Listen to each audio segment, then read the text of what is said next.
माँ ठाकुर जय, welcome to MTJ Priyanka classes. आज का जो हमारा टॉपिक है वह टॉपिक है उत्तराखंड का भौगोलिक विभाजन, यानी कि उत्तराखंड को भौगोलिक रूप से कितने भागों में बांटा गया है। तो उत्तराखंड के भौगोलिक विभाजन में आप देख रहे हैं यहाँ अलग अलग रंगों से दर्शाया गया है। यह उत्तराखंड का पूरा मैप है और यहाँ पे जो लाइनें हैं अलग अलग डिस्ट्रिक्ट्स की हैं। ये स्लेटी कलर का जो पार्ट दिख रहा है यह पार्ट है ट्रांस हिमालय। तो हम ऊपर से नीचे को ही चलते हैं। पहला है ट्रांस हिमालय, फिर ट्रांस हिमालय के नीचे है वृहद हिमालय या ग्रेटर हिमालय। ग्रेटर हिमालय से अगर हम नीचे की तरफ आए तो यह है लघु हिमालय या मध्य हिमालय। मध्य हिमालय या लघु हिमालय से नीचे आए तो एक पतली सी एक रेखा टाइप की दिख रही है जो ब्राउन कलर की, यह है दून या पूर्व दिशा में कहेंगे द्वार, मध्य में और पश्चिम में कहते हैं इसे दून।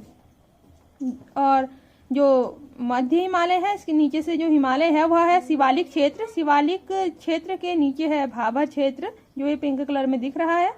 भाबर से नीचे इस साइड तो है हमारा तराई क्षेत्र, ये पौड़ी के नीचे नैनीताल का निचला भाग और लगभग उधम सिंह नगर का भाग, यह सारा तराई क्षेत्र है। और इस साइड गंगा का मैदान है हरिद्वार की साइड। तो ये पूरा है हमारा उत्तराखंड का भौगोलिक विभाजन। 8 भागों में बांटा गया है उत्तराखंड को। यहाँ से आप देखते हुए चलिए। अब देखते हैं ट्रांस हिमालय सच्चर या हिंज लाइन से वृहद हिमालय से अलग होता है, और जो वृहद हिमालय या ग्रेटर हिमालय है यह मेन सेंट्रल थ्रस्ट से इधर से लघु हिमालय से अलग होता है, यानी इन दोनों के बीच में मेन सेंट्रल थ्रस्ट है। उसके बाद लघु हिमालय और शिवालिक हिमालय के बीच में जो फॉल्ट है वह है ग्रेट बाउंड्री फॉल्ट या मेन बाउंड्री फॉल्ट, ये बीच में है। उसके बाद है शिवालिक हिमालय, भाबर, ये सब नीचे को हैं। तो इस प्रकार से आप देखिए, यहाँ से थोड़ा टेढ़ा करके दिखाते हुए, यह है एक मैप जो कि हमारे उत्तराखंड का भौगोलिक विभाजन प्रस्तुत कर रहा है। यहाँ पर आप इसका नोट्स के रूप में भी आप देख सकते हैं। उत्तराखंड का भौगोलिक विभाजन, उत्तराखंड को 8 भौगोलिक भागों में बांटा गया है। नंबर 1 ट्रांस हिमालयी क्षेत्र, दूसरा वृहद हिमालय या ग्रेटर हिमालय, तीसरा लघु या मध्य हिमालयी क्षेत्र, चौथा दून या द्वार क्षेत्र, पांचवा शिवालिक क्षेत्र, फिर है भाबर क्षेत्र, फिर है तराई क्षेत्र, फिर है गंगा का मैदान क्षेत्र। हम लेते हैं ट्रांस हिमालय। ट्रांस हिमालय जो चमकीला भाग दिखाई दे रहा है यह हमारा ट्रांस हिमालयी क्षेत्र है। ट्रांस का मतलब होता है पार, ठीक। तो इसका मतलब है ट्रांस हिमालय मतलब हिमालय के पार, तो इसे पार हिमालय भी कहा जाता है। इसका जो उद्भव था यह बना था हिमालय से पहले, ये हिमालय से पहले ही बन चुका था। ट्रांस हिमालय को टेथिस हिमालय या तिब्बती हिमालय भी कहा जाता है। तो इसके अन्य नाम हमारे हो गए, एक तो ट्रांस हिमालय हो गया, फिर उसके अतिरिक्त हो गया इसका नाम टेथिस हिमालय, और उसके साथ ही इसका अन्य नाम हो गया तिब्बती हिमालय। यानी कि ट्रांस हिमालय, टेथिस हिमालय और तिब्बती हिमालय एक ही एरिया के नाम है। ट्रांस हिमालयी क्षेत्र के अंतर्गत उत्तराखंड में जैक्सर श्रेणी आती है। तो यह ये हिमालय है जो हिमालय के पार की, तो ये श्रेणी कौन सी आती है? जैक्सर श्रेणी आती है। और ट्रांस हिमालय अवसादी चट्टानों से मिलकर बना है। यह अवसादी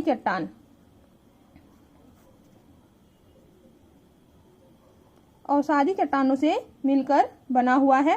ट्रांस हिमालयी क्षेत्र सच्चर जोन या हिंज लाइन के द्वारा वृहद हिमालय से अलग होता है। तो ये नीचे की जो एरिया है इसके ठीक नीचे यहाँ पे हमारा वृहद हिमालय या महान हिमालय आता है, ठीक है। तो ये वृहद हिमालय और इसके बीच में है सच्चर लाइन, ठीक, सच्चर जोन या फिर इसे हिंज लाइन भी बोलते हैं। हिंज लाइन या सच्चर जोन से अलग होता है, किससे? वृहद हिमालयी क्षेत्र से। इस क्षेत्र की चौड़ाई 20 से 30 किलोमीटर है। चौड़ाई का मतलब है यहाँ से यहाँ को 20 से 30 किलोमीटर है, 30 किलोमीटर तक है। और इसकी जो ऊंचाई है, ऊंचाई मतलब समुद्र तल से ऊंचाई, इसकी हाइट, ऐसे जैसे ये पहाड़ होता है ना, तो पहाड़ की समुद्र तल से ऐसे ऊंचाई की बात कर रहे हैं हम। तो इसकी ऊंचाई है 2500 किलोमीटर से लेकर 3500 किलोमीटर तक। अगर हम भारत के परिप्रेक्ष्य में लें तो ये हमारा इंडिया का, चलो यहाँ पे इंडिया का छोटा सा नक्शा बना लेते हैं। ये हमारा इंडिया का एक रफ नक्शा बना रही हूँ मैं। तो ये इंडिया का एक नक्शा हो गया बाय द वे। तो यहाँ पर जो आती है तो हमारा उत्तराखंड है, फिर यहाँ हिमाचल है, फिर यहाँ पे कश्मीर है। तो यहाँ पर जो ट्रांस हिमालयी क्षेत्र है इसमें सिर्फ उत्तराखंड का ही भाग नहीं है, बल्कि भारत में भी इसमें अन्य श्रेणियां हैं। हिमालय के पार अन्य श्रेणियां हैं। काराकोरम श्रेणी है, काराकोरम श्रेणी, और कैलाश श्रेणी भी इसके अंतर्गत आती है। और कैलाश के अलावा लद्दाख पर्वत श्रेणी भी इसके अंतर्गत आती है। और जो हमारी सबसे ऊंचा पर्वत चोटी है इंडिया की, K2 गॉडविन ऑस्टिन या K2, यह क्या है, काराकोरम श्रेणी में है। काराकोरम श्रेणी में है, ये ट्रांस हिमालयी श्रेणी में है। काराकोरम जो श्रेणी है वहां हमारी K2 है, गॉडविन ऑस्टिन। ठीक, और जो ट्रांस हिमालय है यहाँ से काफी सारी नदियां भी निकलती हैं। उन नदियों में से एक तो है ब्रह्मपुत्र, इधर से घूम के अंदर आती है जो, और यहाँ से ही सतलज आती है, सिंधु आती है। ये बड़ी बड़ी नदियां भी इसी श्रेणी से निकलती हैं, जो ट्रांस हिमालयी क्षेत्र से निकलती हैं। हमारे उत्तराखंड में तो छोटा सा एरिया है ये ट्रांस हिमालयी क्षेत्र। तो ट्रांस हिमालयी क्षेत्र में अगर नोट्स के रूप में हम देखें, ट्रांस हिमालयी क्षेत्र उसे कहते हैं जिसका उद्भव हिमालय से पहले हुआ था। इसे पार हिमालयी क्षेत्र भी कहा जाता है। ट्रांस हिमालय को टेथिस हिमालय या तिब्बती हिमालय भी कहा जाता है। ट्रांस हिमालयी क्षेत्र के अंतर्गत उत्तराखंड में जैक्सर श्रेणी आती है। ट्रांस हिमालय अवसादी चट्टानों से मिलकर बना है। ट्रांस हिमालयी क्षेत्र सच्चर जोन या हिंज लाइन के द्वारा बृहद ग्रेटर हिमालय से अलग होता है। बृहद या ग्रेटर हिमालय एक ही का नाम है। ठीक, और ये इंपोर्टेंट है क्योंकि एग्जाम में पूछे जाते हैं ये क्वेश्चन। इस क्षेत्र की चौड़ाई 20 से 30 किलोमीटर तथा ऊंचाई 2500 किमी से 3500 किमी है। ये उत्तराखंड के परिप्रेक्ष्य में कहा गया है। और भारत में ट्रांस हिमालयी क्षेत्र में काराकोरम, कैलाश तथा लद्दाख श्रेणियां आती हैं। भारत की सबसे ऊंची चोटी गॉडविन ऑस्टिन यानी K2 काराकोरम श्रेणी की सबसे ऊंची चोटी है। ट्रांस हिमालयी क्षेत्र से सतलज, ब्रह्मपुत्र, सिंधु जैसी नदियों ने जन्म लिया है। ट्रांस हिमालय के अगर हम दक्षिण की तरफ बढ़े तो आएगा वृहद हिमालय। अब हम वृहद हिमालय के बारे में जानकारी लेते हैं। जो ये कलर्ड एरिया है यह है वृहद हिमालयी क्षेत्र उत्तराखंड में। वृहद हिमालय का जो क्षेत्र है इसके अंतर्गत हमारे देखिए 6 जिले आ रहे हैं। पिथौरागढ़, ये बागेश्वर का कोना जा रहा है, और ये चमोली है, ये रुद्रप्रयाग है, थोड़ा सा टिहरी है और उत्तरकाशी है। तो आप पूरा इसे ढंग से देख लीजिएगा कहाँ पे कौन कौन से जिलों के पार्ट्स इसमें हो रहे हैं। ठीक है, उत्तराखंड में वृहद हिमालय क्षेत्र के जो पर्वतों की ऊंचाई है, जो पर्वतों की ऊंचाई, पर्वत जैसा बना देती हूँ मैं, इसकी ऊंचाई है 4500 मीटर से लेकर 7817, सॉरी यहाँ पे लिख देते हैं, 4500 मीटर से लेकर 7817 मीटर तक यहाँ पहाड़ों की ऊंचाई है। और जो चौड़ाई है, इस एरिया की चौड़ाई है, चौड़ाई को ऐसे सजा देती हूँ मैं, इस एरिया की जो चौड़ाई है वह है 15 से लेकर 30 किलोमीटर तक, 15 से लेकर 30 किलोमीटर तक। ठीक है, ग्रेटर हिमालय को हिमाद्री या उच्च हिमालय भी कहा जाता है। इसके अन्य नाम है हिमाद्री या उच्च हिमालय।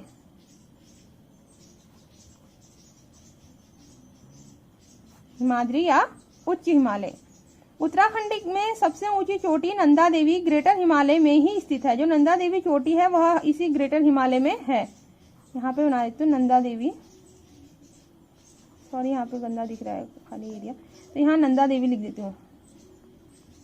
उत्तराखंड की सबसे ऊंची चोटी नंदा देवी इसी ग्रेटर हिमालय में स्थित है। पर्वत चोटी और ये जो है अन्य चीजों के भी अलग अलग से मैप में दर्शाकर, दर्रे हो गए, पर्वत चोटी हो गई, दून हो गए, ये सब भी अलग अलग मैपों में दिखाएंगे, उसका मैप अलग से बनाएंगे। ठीक है, और जो वृहद हिमालय के निचले भागों में छोटे छोटे घास के मैदान होते हैं, जहाँ पे हाइट कम होती है ना, जैसे ये पहाड़ है, पहाड़ के ढालों में जैसा छोटे छोटे घास के जो मैदान होते हैं, उन मैदानों को, घास के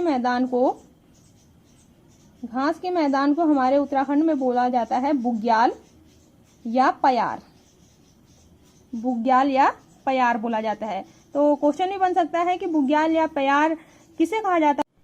और 4200 मीटर की ऊंचाई से यहाँ पे हिमानी जलवायु पाई जाती है। हिमानी जलवायु काफी ठंडा है। अगर हम वृहद हिमालय कह रहे हैं, महान हिमालय कह रहे हैं, तो महान हिमालय हिमालय की ही एरिया है, और जहां पर हिमालयी एरिया होगी वहां पर हिमानी जलवायु पाना स्वाभाविक रूप से है। इस क्षेत्र में 4000 मीटर की ऊंचाई पर स्थायी हिमरेखा होती है। जब हम 4000 की हाइट चले जाएंगे तो स्थायी हिमरेखा मतलब हमेशा ही वहां पे रहेगी बर्फ। ठीक, स्थायी हिमरेखा कितनी ऊंचाई पर होती है? 4000 मीटर की ऊंचाई पर होती है। जो वृहद हिमालय है यहाँ पर स्थायी हिमरेखा होती है। कौन सी हाइट पर होती है? 4000 मीटर की हाइट पर होती है। और हिमानी जलवायु कहाँ से शुरू हो जाती है? 4200 मीटर की ऊंचाई से यहाँ पे हिमानी जलवायु हो जाती है। यहाँ वर्षा होती है 40 सेंटीमीटर से 80 सेंटीमीटर तक वर्षा होती है। यहाँ पर बहुत सारे हिमनद यानी कि ग्लेशियर्स होते हैं। गंगोत्री, मीलम, ये ग्लेशियर इसी एरिया में हैं। जो वृहद हिमालयी क्षेत्र है यह मध्य हिमालय या लघु हिमालय से, यहाँ ऊपर देखिए इसके ऊपर है ट्रांस हिमालय और नीचे साइड है लघु हिमालय। तो ये लघु हिमालय से एक रेखा के द्वारा अलग होता है। उस रेखा का नाम है मेन सेंट्रल थ्रस्ट। जो मेन सेंट्रल थ्रस्ट है, सेंट्रल मीन्स होता है केंद्रीय, तो इसे हिंदी में बोला जाए तो इसे बोलते हैं केंद्रीय भ्रंश रेखा। केंद्रीय भ्रंश रेखा। तो यहाँ के जो मूल निवासी होते हैं, मूल निवासी यहाँ के, पहले से देखिए यहाँ पे हिमालय था, यहाँ पे तिब्बती हिमालय है, तो हमारे यहाँ से आर पार क्या होता था? बिजनेस होता था। तो बिजनेस करने में सबसे ज़्यादा फेमस जाति जो हमारे उसमें आती है वह है भोटिया जाति। ये भोटिया जाति हमारे इंडिया का जो सामान होता था, यह सामान जो तिब्बती हुण लोग, हुणिया कहते थे, उनके साथ व्यापार किया करते थे। ठीक, तो भोटिया जनजाति तिब्बत के साथ व्यापार करती थी और यह ऋतु प्रवास भी करती है। भोटिया जनजाति ऋतु प्रवास का मतलब होता है कि माइग्रेशन भी करती है। यह सीजन के हिसाब से, जब सीजन ठंडे का होता है तो ये नीचे साइड आके खेती इत्यादि करते हैं, और जब बर्फ पिघल जाती है और थोड़ा ठंडे का सीजन कम होता है तो अपने जो भी होते हैं मवेशी इत्यादि को ले करके ये ऊपर की तरफ जाते हैं और वहां से जड़ी बूटियां इत्यादि भी ढूंढते हैं। साथ ही यह बिजनेस भी किया करते थे। ग्रेटर हिमालय के अगर नोट से देखें, यह उत्तराखंड के 6 जिलों में पूर्व से पश्चिम फैला हुआ है। उत्तराखंड में वृहद हिमालयी क्षेत्र के पर्वतों की ऊंचाई 4500 मीटर से लेकर 7817 मीटर तक है। इसकी चौड़ाई 15 से 30 किलोमीटर तक है। ग्रेटर हिमालय को हिमाद्री या उच्च हिमालय भी कहा जाता है। उत्तराखंड में सबसे ऊंची चोटी नंदा देवी ग्रेटर हिमालय में ही स्थित है।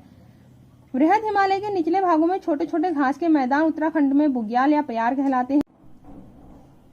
उत्तराखंड में सबसे कम वर्षा वृहद हिमालय के ऊपरी क्षेत्रों में 40 से लेकर 80 सेंटीमीटर तक होती है। 4200 मीटर से अधिक ऊंचाई पर हिमानी जलवायु पाई जाती है। इस क्षेत्र में 4000 मीटर की ऊंचाई पर स्थायी हिमरेखा होती है। गंगोत्री, मिलम आदि हिमनद इसी क्षेत्र में हैं। वृहद हिमालय मध्य हिमालय से मेन सेंट्रल थ्रस्ट या केंद्रीय भ्रंश रेखा द्वारा अलग होता है। मूल निवासी यहाँ के भोटिया हैं, जो महा हिमालय में सर्वाधिक जनसंख्या वाले हैं, यानी कि ये लोग सर्वाधिक हिमालय में रहने वाले लोग यही हैं। ये ऋतु प्रवास करते हैं और एवरेस्ट जैसी महान चोटी महा हिमालय या वृहद हिमालय में ही स्थित है। वृहद हिमालय से आगे के जो भौगोलिक संरचनाएं हैं उत्तराखंड की, वह हम देखेंगे अगले वीडियो में। Thank you for watching my channel. Please like and subscribe.